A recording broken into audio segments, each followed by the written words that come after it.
Кухонная оппозиция. Чё там? Чё там? Ағайын, айтсам, айтты деп ренжисіздер, айтпасам тағы болмайды, я. Мынау осыдан бір ай бұрын ғой деймін, қателеспесем, қазақтың ақшасын жеп шетелге қашып кеткен Әблязов деген кухонный оппозиционеріміз бар ғой. Сол мынандай хат нөсек таратты. Ойбай 23-24 күні Қазақстанда үлкен референдум болады. Сол референдумнан кейін Қазақстанды Ресейге қосады. Және де Тоқаев Қазақстанда орыс тілін екінші мемлекеттік тіл қылғысы келіп жүр деп кәдімгідей бір миға сыймайтын әңгіме айтты.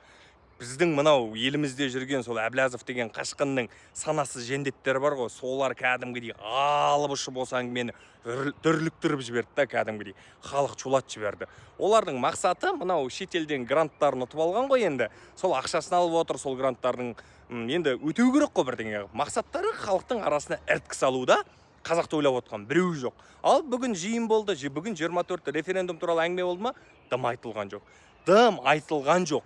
Наоборот, тіл туралы Тоқаев былай әңгіме айтты да, бізде Қазақстанда деді, ұбт тапсырып атқандардың 80% қазақша тапсырады дейді. Бұл қазақ халқының кәдімгідей үстемділігі дейді.